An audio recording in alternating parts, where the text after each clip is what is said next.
আল্লাহ নবী মুহাম্মদ রাসূলুল্লাহ সাল্লাল্লাহু আলাইহি ওয়াসাল্লাম বলেন, মান সামা রমাদানা ঈমানান ওয়া ইহতিসাবান গুফিরা লাহু মা তাকাদ্দামা মিন যামবিহি।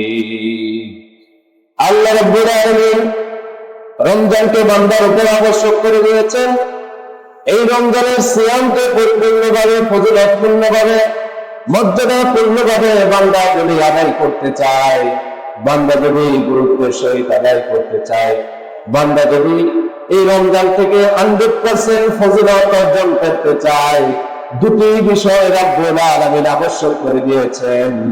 এক নাম্বার হচ্ছে ঈমান থাকতে হবে, দুই নাম্বার হচ্ছে ইহতিসাব থাকতে হবে। সুবহানাল্লাহ। মুবারক তিনি শাবান মাসে দেন নাই, রজব মাসে দেন নাই, অন্য মাসে কিন্তু দেন নাই, এই রমজান মাসেই রোজাকে আবশ্যক করে দিয়েছেন।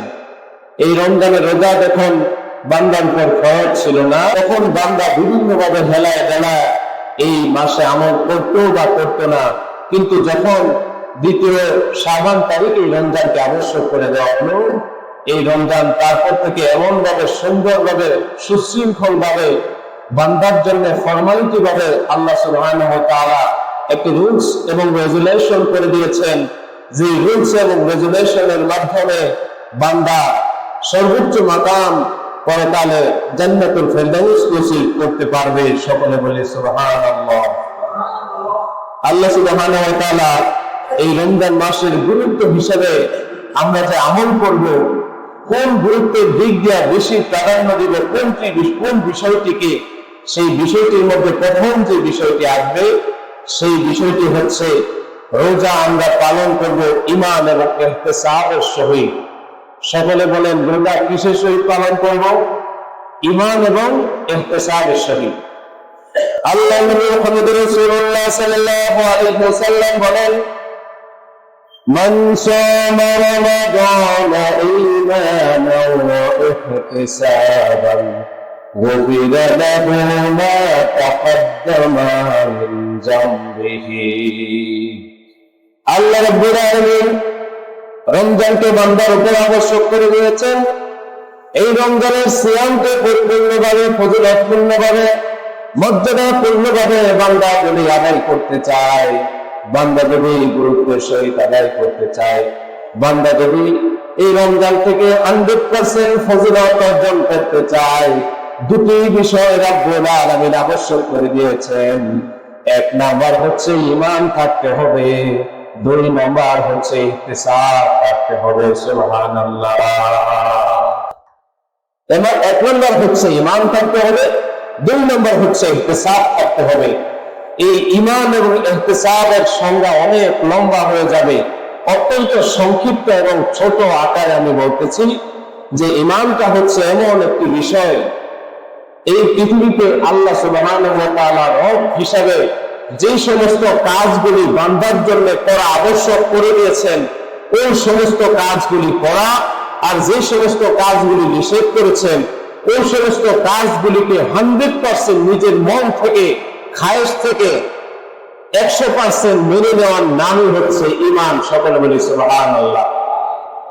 এখন 100%, যেহেতু রমজান মাস, আল্লাহ মিথ্যা বলাকে হারাম করে দিয়েছেন, আল্লাহ ঘুষ খাওয়াকে হারাম করেছেন, আল্লাহ হত্যাকে হারাম করেছেন, আল্লাহ জিনা ব্যভিচারকে হারাম করেছেন, ওজনে কম দেওয়াকে হারাম করেছেন, খাদ্যে ভেজাল দেওয়াকে হারাম করেছেন, বিভিন্নভাবে মানুষের উপর কোন আইন কানুন পালন করতে পারবে না এমন কিছু আইন চাপাই দেওয়া, এটা আল্লাহ হারাম করেছেন।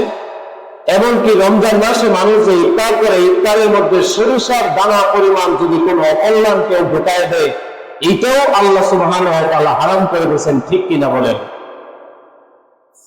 নবী করিম সাল্লাল্লাহু আলাইহি ওয়াসাল্লাম এই জন্য রমজান মাসে ইহতিসাবের সংজ্ঞা দিতে গিয়ে তিনি বলেন, বান্দা যখন রাস্তা দিয়ে হেঁটে যাবে, তার চোখ চাইলেই সে অন্যদিকে তাকাতে পারবে না, তার হাত সে ব্যবহারের ক্ষমতা থাকলে সে ব্যবহার করতে পারবে না, তার মাথা, তার বুদ্ধি, তার বিবেক প্রয়োগ করার ক্ষমতা থাকলে সে ব্যবহার করতে পারবে না।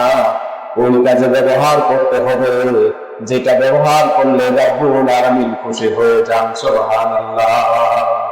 এমন ভাবে ব্যবহার করতে হবে যে ব্যবহারের মাধ্যমে আল্লাহ খুশি হন। তাহলে কি ব্যবহার করলে আল্লাহ খুশি হবেন? আপনি রাস্তা দিয়ে যাচ্ছেন, আপনি একজন সায়েম, আপনি একজন রোজাদার, আপনার কাজ হচ্ছে আপনার চক্ষুকে হেফাজত করা, ঠিক কিনা বলেন? কুল্লুল মুমিনিনা ইয়াগুদ্দুনা মিন আবসারিহিম, তাদের চক্ষুকে অবশ্যই অবনমিত রাখতে হবে। তাইলে রোজাদারের 1 নম্বরে ইহতিসাবের বৈশিষ্ট্য হচ্ছে তার চক্ষু হেফাজত করতে হবে। তারপরে 2 নম্বর বৈশিষ্ট্য হচ্ছে তার হাতের হেফাজত করতে হবে। হাতের রোজা হচ্ছে সে চাইলেই তার হাতটা অপপ্রয়োগ করে অপব্যবহার করতে পারবেন। যেমন হাত দিয়ে আমরা কি কাজ করি? হাত দিয়ে আমরা বিভিন্ন কিছু কাজ করে থাকি। যেমন রমজান মাসে আমরা ইফতারি তৈরি করতে পারি, হাত দিয়ে করতে পারি না? ইফতারি বিভিন্ন মেকানিজম গুলো মিক্স করে তারপরে ভাজা পোড়া তৈরি করি। এই ভাজা পোড়ার মধ্যে যদি 1 সরিষার দানা পরিমাণ আপনি ভেজাল মিশিয়ে দেন, তাহলে আপনি এই হাতের অপব্যবহার করলেন, ঠিক কিনা বলেন? আল্লাহ সুবহানাহু ওয়া তাআলা আপনাকে হাত দিয়েছেন, এই হাতের মাধ্যমে সিয়ামের, রমজানের আপনার আবশ্যক ইহতিসাব কাজ হলো হাতের আপনি অপব্যবহার করতে পারবেন না। আপনি হাত দিয়ে যদি কলম ব্যবহার করে ওই কলমের মাধ্যমে যদি ঘুষের টাকা লেখেন, সুদের টাকা লেখেন, বিভিন্ন ধরনের সুদ ঘুষি লেনদেনের মধ্যে যদি হাত দিয়ে কলম ব্যবহার করেন, অবশ্যই আপনার হাতের সঠিক ব্যবহার করতে পারলেন না, ঠিক কিনা বলেন? হাতের অপব্যবহার হয়ে গেল। তারপরে এই হাত দিয়ে মানুষ ব্যবসাপাতি করে, একটা বস্তু সে ধরে, একটা কাপড় সে ধরে, একটা জুতা সে ধরে, বিভিন্ন কিছু হাত দিয়ে ধরে না? এই হাতের ধরেটা ধারণ ক্ষমতা যদি আল্লাহ ভীতি না হয়, আল্লাহ দ্রোহী কাজ হয়, তাহলে বুঝতে হবে আপনার রোজার হলো না, রোজার হক আদায় হলো না। এই জন্য আল্লাহ রাসূল সাল্লাল্লাহু আলাইহি সাল্লাম 2টি জিনিসকে রোজার জন্য আবশ্যক করে দিয়েছেন। একটি হচ্ছে ঈমান থাকতে হবে 100%, 2 নাম্বার হচ্ছে ইহতিসাব থাকতে হবে। ইহতিসাব হচ্ছে নিজের শরীরের সমস্ত অঙ্গ প্রত্যঙ্গগুলি এমন ভাবে ব্যবহার করতে হবে যে ব্যবহারের মাধ্যমে আল্লাহ খুশি ছাড়া, আল্লাহ রাগান্বিত না হন, এমন কোনো কাজ করা যাবে না যেটা করলে আল্লাহ খুশি না হন, আল্লাহ পছন্দ না করেন, এমন কোনো কাজ করা যাবে না, ঠিক কিনা বলেন? তাহলে এটা হচ্ছে ঈমান এবং ইহতিসাবের সহিত 10টি আমলের মধ্যে 1 নম্বর সুন্নাত হচ্ছে আমাকে রোজা রাখতে হবে ঈমান এবং ইহতিসাবের সহিত। সমস্ত ভালো কাজগুলি নিজে সাপোর্ট করা, সমস্ত অকল্যাণময় কাজগুলি নিজের থেকে দূর করা, এটার নাম হচ্ছে ঈমান এবং ইহতিসাব। 2 নম্বর যে বিষয়টি আমাদের রমজান মাসে এসে যায়, 2 নম্বর কাজ হচ্ছে তারাবি করা। কি করা? তারাবি করা। আমরা যদিও তারাবি সকালে করি, কিন্তু অনেকে তারাবির মধ্যে কিছু অলসতাও দেখাই। তারাবির 100% হক আদায় করে আমরা তারাবি আদায় করি না। অনেকে আপনার হেজ্জ তারাবি করে, করতে গিয়া দেখা যায় সে 1 মাসের মধ্যে তারাবি কি 30টা আদায় করা উচিত নাকি 15টা? বলেন তো। অবশ্যই 30টা আদায় করা উচিত না। আদায় করলে আপনি পারেন না, অল্প অল্প করে আদায় করেন, কিন্তু আপনি 30টা পূর্ণ করেন। আল্লাহ রাসূল সাল্লাল্লাহু আলাইহি ওয়াসাল্লাম বলেছেন, তুমি দৈনিক শুধুমাত্র কেবলমাত্র ফরজ আদায় করতে গিয়া যদি তোমার মধ্যে ক্লান্ততা এসে যায়, সুন্নত নফল ওগুলি বেশি আদায় করা দরকার নাই। তুমি 100% মৃত্যুর আগ পর্যন্ত শুধুমাত্র তুমি ফরজটা ধারণ করে রাখো, অন্য কিছু অতিরিক্ত আমল কোনো দরকার নাই। সুবহানাল্লাহ। এই যে ফরজ আদায় করতে গিয়া, সুন্নত নফল আদায় করতে গিয়া আপনার মধ্যে একটা অলসতা আসতে পারে, আপনার মধ্যে একটা বোরিংনেস কাজ করতে পারে, একটা শক্তিহীনতা কাজ করতে পারে, একটু দুর্বলতা কাজ করতে পারে, একটু অলসতা কাজ করতে পারে। এইগুলো দূর করতে গেলে আপনার এই নফল কাজগুলো যদি ছাড়া লাগে, যদি একটা সুন্নত অনেক সময় ছাড়তে হয়, তাহলে সুন্নতটা ছেড়ে দেন, কিন্তু ফরজ ছাড়া যাবে না, ঠিক কিনা বলে? একটা ফরজ যদি কেউ ইচ্ছা করে ছেড়ে দেয়, এর বিনিময় হচ্ছে কবিরা গুনাহ, যেটা আল্লাহ সুবহানাহু ওয়া তাআলার কাছে যদি ক্ষমা না চাওয়া হয়, তাহলে আল্লাহ তাকে মাফ করবেন না, ঠিক কিনা বলে? এই যে রমজানের তারাবি আদায় করতে গিয়ে আপনি যদি 20 রাকাত তারাবি আদায় করেন, খতমে তারাবি, আপনি 10 দিন 12 দিন তারাবি আদায় করেছেন, আদায় করতে গিয়ে দেখা গেছে আপনার শরীরে এনার্জি আর কুলায় না, আপনি তারাবি 10টা করে বাদ দিয়েছেন, এই আমলটা আল্লাহ রাসূল পছন্দ করেন না, ঠিক কিনা বলে? আপনি যদি 30টা তারাবি পড়তে চান, আপনার শারীরিকভাবে সুস্থতা থেকে মানসিকভাবে নিজেকে সুস্থ রেখে নিজের ফিটনেস ঠিক রেখে যদি 30টি তারাবি আপনি 8 রাকাত পড়ে তারাবির নামাজ আদায় করে, আপনি খতমে তারাবি না পড়েও সূরা তারাবি পড়লেন, খতমে তারাবি না পড়েও যদি সূরা তারাবি পড়ে আপনি সুন্দরভাবে শুদ্ধতার সহিত 30টা তারাবি আপনি আদায় করতে পারেন, ওই যে 15টা তারাবি খতমে তারাবি পড়ছিলেন এর সাথে 1000 গুণে সওয়াব আল্লাহ লিখে দিবেন। সুবহানাল্লাহ। আল্লাহ নবী মুহাম্মদ রাসূলুল্লাহ সাল্লাল্লাহু আলাইহি ওয়াসাল্লাম বলেন, মান কামা লাইলাতান ফি সিয়ামি গুফিরা লাহু মা তাকাদ্দামা মিন জানবিহি। নবী করিম সাল্লাল্লাহু আলাইহি ওয়াসাল্লাম বলেন, ঈমান এবং ইহতিসাবের সহিত কোন বান্দা যদি রমজান মাসে লাইলাতুল কিয়াম করতে পারে, লাইলাতুল কিয়াম মানে হচ্ছে তারাবির নামাজ। লাইলাতুল কিয়াম মানে কি? তারাবির নামাজ। অনেক মুহাদ্দিস কেরামগণ বর্ণনা করেন যে লাইলাতুল কিয়াম মানে হচ্ছে তাহাজ্জুদের নামাজ।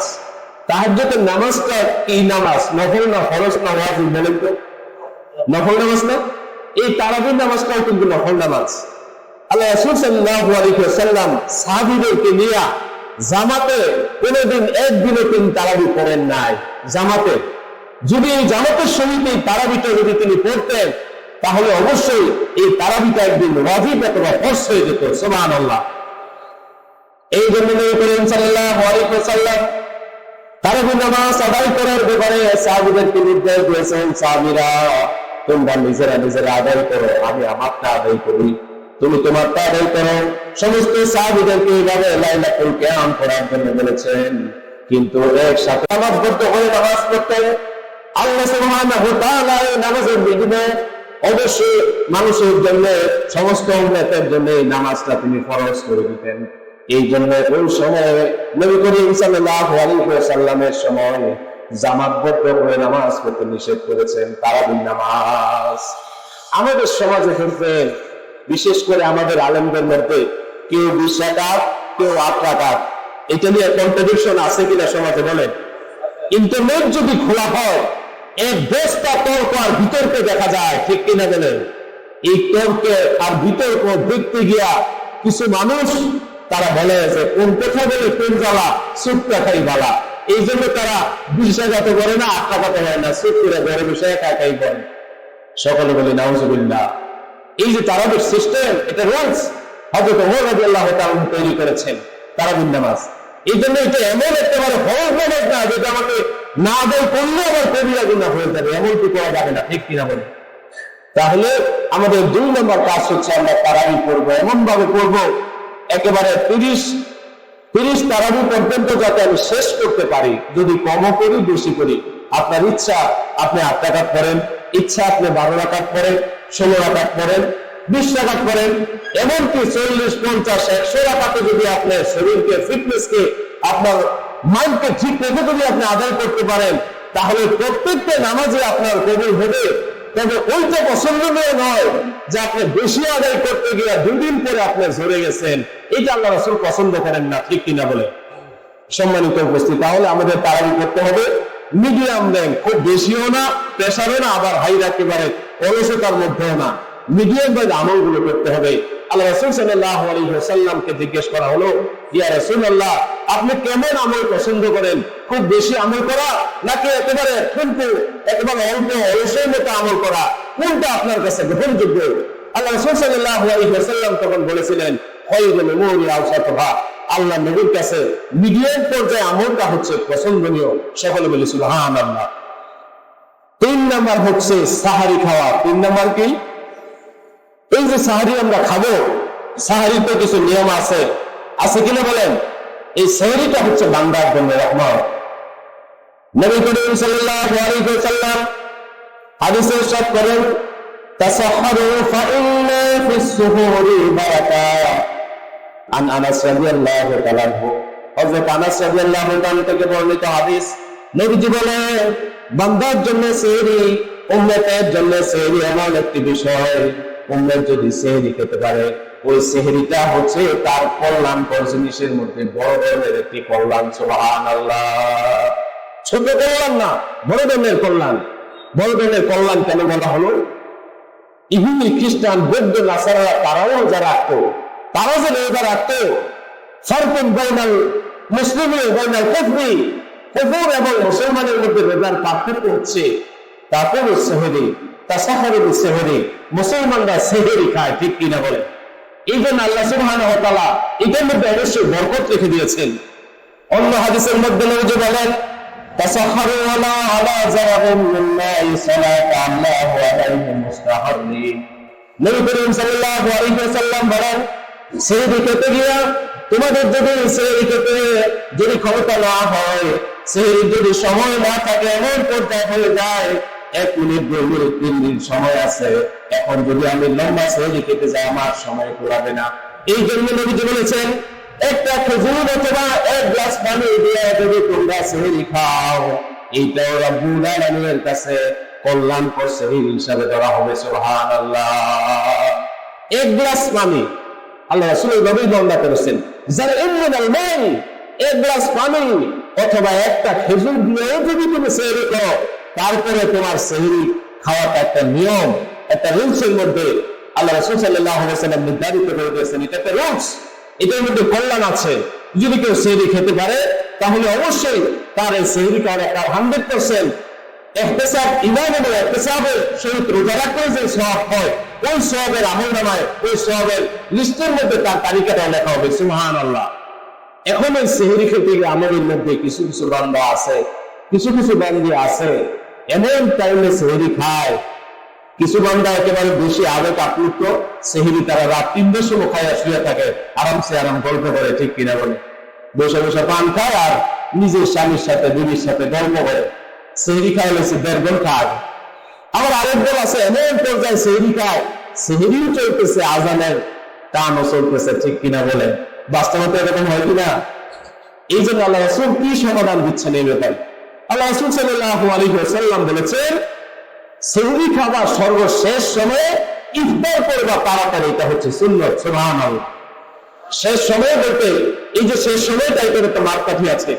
আল্লাহ রাসূল সাল্লাল্লাহু আলাইহি ওয়াসাল্লাম হাদিসে ইরশাদ করেছেন, নবী করিম সাল্লাল্লাহু আলাইহি ওয়াসাল্লাম যখন সেহরি খাওয়া শেষ করতেন, ওই সেহরি খাওয়ার সময় শেষ হলে আযান দেওয়ার মানে ফজরের জামাতের টাইম হওয়ার আগ পর্যন্ত 50 আয়াত কোরআন তেলাওয়াত করা যেত, কোরআনের 50টা আয়াত তেলাওয়াত করা যেত।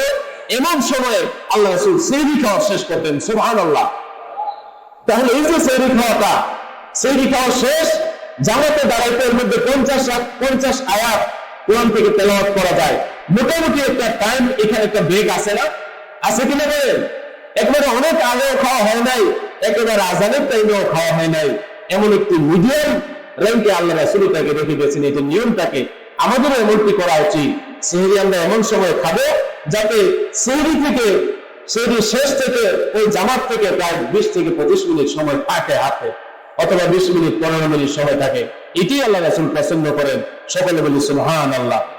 তাহলে সেহরিটা আমাদের অবশ্যই খেতে হবে শেষের দিকে। আমর ইবনে মাইমুন আল আওদি বলেন যে এই যে সেহরি কথাটা আমি বললাম যে সেহরি খেতে হবে শেষের দিকে এবং ইফতার করতে হবে তাড়াতাড়ি, তিনি এই কথাটা তিনি একসাথে আল্লাহ রাসূলের হাদিসের সাথে মিলিয়ে বলেছেন। কারণ আসহাবু মুহাম্মদ সাল্লাল্লাহু আলাইহি ওয়াসাল্লাম আসরা'আন নাসি ইফতারান ওয়া আফতারা সুবহান।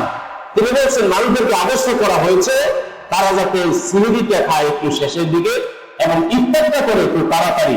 সেহরি যদি আপনি একটু দেরিতে খান তাহলে একটু লম্বা সময়টা, মোটামুটি একটু দীর্ঘ সময় থাকবেন, একটু কমে আসবে, ঠিক কিনা বলেন? আপনি যদি রাত 3টার সময় উঠে সেহরি খেয়ে ফেলেন, আবার যদি সেই 6টা 6:30টার সময় আপনি ইফতার করেন, একটা দীর্ঘ সময় হয়ে যায়। সময় যত কমানো যায় তত নিজের শরীরের জন্য কল্যাণকর হবে, নিজের বডির জন্য, নিজের মাইন্ডের জন্য একটু মানে স্বস্তি পাওয়া যাবে, ঠিক কিনা বলেন? নিজের একটু স্টেমিনা, একটু স্ট্রেংথ, একটু শক্তি আহরণ করা যাবে। শক্তি আহরণ করা হলো, আল্লাহর কাজে সওয়াব আদায় করা হলো, আল্লাহর রাসূলের সুন্নাত আদায় হলো। তাহলে আমাদের এটাই দরকার, ঠিক কিনা বলেন? সম্মানিত হাজির, তাহলে আমরা সেহরি একটু দেরিতে খাবো এবং ইফতারটা করবো দেরিতে। তারপরে আসতেছে 5 নম্বর হচ্ছে ইফতার করা। 5 নম্বর কি? ইফতার করা। এই যে ইফতার করা, ইফতারের বিষয়টাও আল্লাহ রাসূল সাল্লাল্লাহু আলাইহি ওয়াসাল্লাম সুন্দরভাবে বর্ণনা করে দিয়েছেন হাদিসের মধ্যে। নবী করিম সাল্লাল্লাহু আলাইহি ওয়াসাল্লাম বলেন, আন সাহাব ইবনে সাদ রাদিয়াল্লাহু তাআলা আনহু قال রাসূলুল্লাহ সাল্লাল্লাহু আলাইহি ওয়াসাল্লাম লা ইয়াজালুন নাসু বিখাইরিন হাত্তা মিন ফিতরি। আল্লাহ সুবহানাহু ওয়া তাআলা নবী করিম সাল্লাল্লাহু আলাইহি ওয়াসাল্লাম বলেন, আল্লাহ রাসূল সাল্লাল্লাহু আলাইহি ওয়াসাল্লাম এই ইফতারের ব্যাপারে যে কল্যাণকর কথাটা তিনি বলেছেন, এই ইফতার সময় ইফতারটা অবশ্যই একেবারে তাড়াতাড়ি আদায় করতে হবে। সুবহানাল্লাহ। এই ইফতারটা হচ্ছে উম্মতের জন্য একটা কল্যাণকর বিষয়। আফতারু নবী করিম সাল্লাল্লাহু আলাইহি ওয়াসাল্লাম বলেন, তোমরা ইফতার করো সারিয়ান, একটু দেরি, মানে একটু তাড়াতাড়ি দেরি না করে তুমি তাড়াতাড়ি সেই ইফতার খেয়ে ফেলো।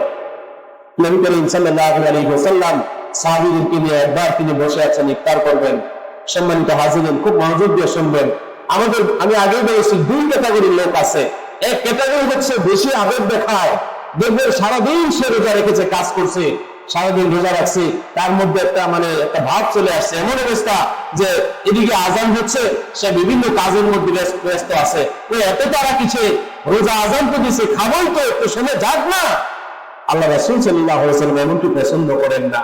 আপনার টাইম শেষ, স্টেপ আপনি ইফতার করেন, এর মধ্যে 5 মিনিট আপনি আগেও করতে পারবেন না, 5 মিনিট পরেও করতে পারবেন না। আল্লাহ সুবহানাহু ওয়া তাআলা নিয়মও এমনটি করে দিয়েছেন। সকলে বলি সুবহানাল্লাহ। অন্য হাদিসে এসেছে, নবী করিম সাল্লাল্লাহু আলাইহি ওয়াসাল্লাম বলেন, আল্লাহ সুবহানাহু ওয়া তাআলা হাদিসে কুদসি হচ্ছে এমন কিছু কথা যেটা আল্লাহ স্বয়ং বলেছেন, নবীজি ওই কথাটা আমাদের মধ্যে ওইভাবে বর্ণনা করে দিয়েছেন। আল্লাহ সুবহানাহু ওয়া তাআলা বলেন, ইন্না হাব্বা ইবাদি ইলা আযালুহুম ফিতরা। বান্দার জন্য তাড়াতাড়ি ইফতার করা আল্লাহ সুবহানাহু ওয়া তাআলা এটাকে পছন্দ করেন। সুবহানাল্লাহ। আল্লাহ সুবহানাহু ওয়া তাআলা এইটাকে পছন্দ করেন। সেটা এই কথাটা কে বলেছেন বলেন তো? আল্লাহ বলেছেন। সুবহানাল্লাহ। আল্লাহ সুবহানাহু ওয়া তাআলা বলেছেন, আল্লাহ তাআলা ইফতার করাটাকে, তাড়াতাড়ি করাটাকে পছন্দ করেন। ওই যে বলতেছিলাম, নবীজি সাহাবীদেরকে নিয়ে বসে আছেন, ইফতার করবেন। এই ইফতারের সময় আকাশের মধ্যে পশ্চিম দিগন্তে কিছু ছোট্ট একটা মেঘের খণ্ড ওই আকাশের পশ্চিম দিগন্তে সূর্যের কাছাকাছি আছে। এক পর্যায়ে এরকম হয়ে গেছে, যখন ওই সূর্যটা ওই মেঘের আড়ালে চলে যাওয়ার কারণে এই একটু অন্ধকার হয়ে যায়। অন্ধকার হয়ে যাওয়ার কারণে নবী করিম সাল্লাল্লাহু আলাইহি ওয়াসাল্লাম সাহাবীদেরকে বললেন, সাহাবীরা তোমরা ইফতার করো। সুবহানাল্লাহ। 1-2 মিনিট বাকি আছে, কারণ অন্ধকার হয়ে গেছে। আল্লাহ রাসূল সাল্লাল্লাহু আলাইহি ওয়াসাল্লামের কথা অনুযায়ী ইফতার করে ফেললেন। এখন হঠাৎ করে দেখা যায় ওই নিচ থেকে, মেঘের নিচ থেকে হালকা একটু ফোঁসা দেখা যায়, মনে হচ্ছে যেন আমাদের সূর্য ডুবে নাই। আল্লাহ রাসূল সাল্লাল্লাহু আলাইহি ওয়াসাল্লাম বললেন, তোমাদের রোজা হয়ে গেছে। সুবহানাল্লাহ ওয়া বিহামদিহি। আল্লাহ সুবহানাহু ওয়া তাআলা কোরআন শরীফের সূরা বাকারার মধ্যে বলেছেন, ইন্নাল্লাহা ইউরিদু বিকুম ইউসরা ওয়া লা ইউরিদু বিকুম উসরা। তোমাদের যেভাবে আমল করলে তোমাদের কাজটা সহজ হয়, তোমাদের শরীর ঠিক থাকে, মন ঠিক থাকে, মনের মধ্যে অলসতা না থাকে, শক্তিহীনতা না থাকে, মন প্রফুল্ল থাকে, ওইভাবেই তুমি আমল করো। এমনভাবে আমল করা যাবে না যে আমল করলে তুমি বৈরাগী বসবে, মন মরা, অলস, মস্তিষ্ক হয়ে যায়। এইভাবে আমল করা যাবে না। সকলে বলি সুবহানাল্লাহ। আনন্দের সহিত আমল করতে হবে। আল্লাহ রাব্বুল আলামিন বান্দার জন্য কোনো কষ্ট চাপিয়ে দেন না। আর আমরা ইফতার যে করবো, সুন্নত কাজ হচ্ছে, ইফতারের সুন্নত হচ্ছে খেজুর দিয়ে ইফতার করা। এই আল্লাহ রাসূল সাল্লাল্লাহু আলাইহি ওয়াসাল্লাম খেজুর দিয়ে ইফতার করতেন। খেজুরটা হচ্ছে এমন একটি ফল যেটার মধ্যে অন্যান্য ফলের চাইতে বেশি শক্তিবর্ধক, এটা এনার্জি স্টোর করতে পারে খুব বেশি। এই জন্য আল্লাহ রাসূল বলেছেন, এই খেজুর দিয়ে তুমি ইফতারের জন্য দোয়া আছে কিনা আমাদের বলেন? দোয়া আছে না? আমরা ইফতারের শুরুতে বিসমিল্লাহির রহমানির রহিম বলবো, তারপর ইফতার যে আদায় করবো, ইফতারের সময় তো আমরা একটা দোয়া করি, আল্লাহুম্মা লাকা সুমতু ওয়া আলা রিজকিকা ওয়া আফতারতু। এই দোয়াটা আমরা করি না? এই দোয়াটা আল্লাহ রাসূল করতেন। আরেকটা গুরুত্বপূর্ণ দোয়া হচ্ছে যাহাবাত তাম্মা ওয়াক্তালাল উরুক। আল্লাহ রাসূল সাল্লাল্লাহু আলাইহি ওয়াসাল্লাম একটি সুন্দর একটি দোয়া শিখিয়ে দিয়েছেন। তোমরা বলো যে, হে আল্লাহ, তুমি আমার ক্ষুধাকে নিবারণ করে দিয়েছো এই খাবার গ্রহণের মাধ্যমে। সকলে বলি সুবহানাল্লাহ। ওয়া সাবাতাল আজরা ইনশাআল্লাহ। আমি আমার পরিপূর্ণ বিনিময় আল্লাহর কাছ থেকে পাবো, এই আশা করে এই দোয়াটা আল্লাহর কাছে করতে হবে। সকলে বলি সুবহানাল্লাহ। আল্লাহ শিখিয়ে দিয়েছেন। তাহলে আমরা তো আরবি অনেকে পারি না, আরবি না পারি, তাহলে আমরা বাংলা দিয়ে করবো। বাংলা দিয়ে আল্লাহর কাছে বলবো, আল্লাহ, সারাদিন কষ্ট করে আমি ইফতার করছি, আমার এই রোজাটাকে তুমি পরিপূর্ণ ফায়দাপূর্ণ রোজা হিসেবে তুমি আমাকে কবুল করো। সকলে বলি সুবহানাল্লাহ। তাহলে পাঁচ নম্বর গেলে ইফতার করা। 6 নম্বর হচ্ছে তাড়াতাড়ি ইফতার করা। ইফতার করতে হবে কখন? তাড়াতাড়ি ইফতার করতে হবে। আল্লাহ রাসূল সাল্লাল্লাহু আলাইহি ওয়াসাল্লাম তাড়াতাড়ি ইফতার করাটাকে পছন্দ করেছেন। তারপরে 7 নম্বর হচ্ছে ইফতারের পরে দোয়া করতে হবে। ইফতারের পরে কি করতে হবে? দোয়া করতে হবে। আল্লাহ সুবহানাহু ওয়া তাআলা এই সিয়ামটা 12 মাসের মধ্যে স্পেশাল একটি মাস নির্ধারণ করে দিয়েছেন। এই জন্যই বান্দা যাতে সারা জীবন তার যে ভুল করেছে, যে ত্রুটি করেছে, যে গুনাহ করেছে, এই গুনাহগুলো সে বিনিশ করে সে যাতে একেবারে দুনিয়ার কোন ওয়াশিং পাউডার দিয়ে না, আল্লাহ সুবহানাহু ওয়া তাআলা যে ডায়েরি লেখেন ও আউজান্নাহু ফি উলুকিহি, এই ডায়েরির মধ্যে যে 2 জন ফেরেশতা লিখতেছে ওই ডায়েরিটা পার্মানেন্ট মোছার জন্য সকলে বলি সুবহানাল্লাহ। আল্লাহ সুবহানাহু ওয়া তাআলা যে ডায়েরি বান্দার জন্য লিখতেছে, একজন সায়েম, একজন রোজাদার যদি পরিপূর্ণ রোজা রেখে ঈমান এবং ইহতিসাবের সহিত যদি রোজা রেখে ইফতারের সময় রব্বুল আলামিনের কাছে দোয়া করতে পারে, আল্লাহ সুবহানাহু ওয়া তাআলা তার যত গুনাহ আছে সব গুনাহ তিনি বেরিশ করে দিবেন। সুবহানাল্লাহ। সমস্ত দোয়া বেরিশ করে দিবেন। কারণ আল্লাহ রাসূল তো বলেছেন, মান সারা রমাদান ঈমানা ওয়া ইহতিসাবান গুফিরা লাহু মা তাকাদ্দামা মিন যামবিহি, তার পিছনে গুনাহ যা আছে সব বেরিশ করে দেওয়া হয়। এই যে আল্লাহ যে মাফ করেন, এই ঈমানটা বা এটার বিশ্বাসটা আমাদের থাকতে হবে না? হবে কিনা বলেন? আমরা যদি ঈমানটা, এই বিশ্বাসটা রাখি, তাহলেই আমরা ইহতিসাবের সহিত রোজা রাখলাম।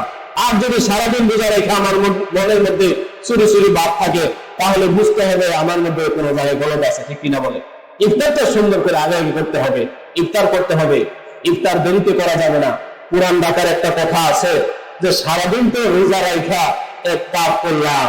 দেখবেন কিছু কিছু লোক আছে রোজা রাখে না, আবার ইফতার করে ঠিক হয়, করে না? এটা করে কিনা?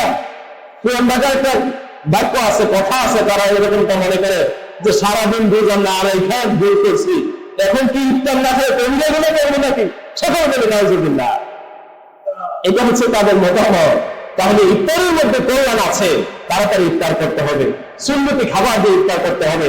এমন খাবার ইফতারে নেওয়া যাবে না যে এই খাবার শেষ করতে হতে আপনার এদিকে ফরজ নামাজ শেষ, এইরকম। এটার নাম ইফতার না। রোজার প্রত্যেকটা কাজ, প্রত্যেকটা ব্যবহার, প্রত্যেকটা কাজের মধ্যে আমাদের সংযম থাকতে হবে। খাবার আপনি গ্রহণ করেন, জন্মের খাওয়া দরকার নাই। এক বেটায় খাবার খাইছে, সেহরির সময় এমন খাবার খাইছে, খাওয়ার পর যখন ফজরের নামাজ সিজদা গেছে, ইমাম সাহেব যখন সিজদা দিলেন, একটু সুবহানাল্লাহিল আযীম, সুবহানাল্লাহিল আলা যখন একটু বেশি পড়লেন ইমাম সাহেব, হঠাৎ করে দেখা যায় ভূমি করে বাসায় দিছে। সকলে বলে নাউজুবিল্লাহ। তাহলে আপনি খাইলেন তো খাইলেন, এরকম অপমানকর খাবার খাওয়ার কোনো মানে আছে? অবশ্যই এরকম কাজ করা যাবে না। এমন ভাবে খেতে হবে যাতে আমি নড়াচড়া কাজগুলা করতে পারি। সম্মানিত উপস্থিতি, তারপরে 8 নম্বর হচ্ছে আমরা খেজুর দিয়ে ইফতার করব। 9 নম্বর হচ্ছে দিনভর সারাদিন আল্লাহ সুবহানাহু ওয়া তাআলার কাছে আমরা দোয়া করব। আল্লাহর কাছে কি করব সবাই বলেন? আল্লাহ রাসূল সাল্লাল্লাহু আলাইহি ওয়াসাল্লাম তিনি হাদিসের মধ্যে বলতেছেন, 2টি সময় বান্দার জন্য অনেক গুরুত্বপূর্ণ এবং গ্রহণীয়। দোয়া করলে 2টি সময় আছে। এর মধ্যে একটা সময় হচ্ছে বান্দা যখন এই ইফতারির সময়, ইফতারি নিয়ে যখন বসে থাকে, আল্লাহ সুবহানাহু ওয়া তাআলার কাছে যখন দোয়া করে, আল্লাহ সুবহানাহু ওয়া তাআলা এই দোয়া ফিরিয়ে দেন না। সকলে বলি সুবহানাল্লাহ। ওয়াসাইমু হাত্তা ফুতুর, বান্দা যখন এই সিয়াম অবস্থায় ইফতারের সময় যখন আল্লাহর কাছে দোয়া করে, আল্লাহ সুবহানাহু ওয়া তাআলা গুল্লি মিস হতে পারে, আল্লাহর কাছে দোয়া করলে মিস হবে না। সুবহানাল্লাহ ওয়া বিহামদিহি। তাহলে আমাদের কাছে 100% কনফিডেন্স নিয়ে আল্লাহর কাছে দোয়া করতে হবে। সকলের সর্বশেষ যে নাম্বারটা আছে 10 নাম্বার, সেটা হচ্ছে 17 প্রকার পাপাচার বর্জন করে চলতে হবে। এটার নামই হচ্ছে সিয়াম। সিয়াম শব্দের অর্থ হচ্ছে সংযম পালন করা, বিরত থাকা। আপনি বিরত থাকবেন, ব্যবসাগত কাজকর্ম থেকে না, সব কিছু আপনি করবেন। এমন কাজ করা যাবে না যেই কাজ করলে আল্লাহ পছন্দ করেন, এমন কাজ করা যাবে না যেই কাজ করলে আল্লাহ রাসূল অপছন্দ করেন। আল্লাহ সুবহানাহু ওয়া তাআলা কোরআনে বলেন, ইন কুনতুম তুহিব্বুনাল্লাহ ফাত্তাবিউনি ইউহিব্বুকুমুল্লাহ। আমার নবী পছন্দ করে এমন কাজ করতে হবে, আমার নবী অপছন্দ করে এমন কাজ করা যাবে না। আর সংযম পালন মানেই হচ্ছে এটা, যে কাজ করলে আল্লাহ খুশি হন, আল্লাহ রাসূল খুশি হন, আর যেই কাজ করলে আল্লাহ রাসূল খুশি হন না, আল্লাহ নারাজ হন, ওই কাজ থেকে বিরত থাকার নামই হচ্ছে সিয়াম। সকলে বলি সুবহানাল্লাহ।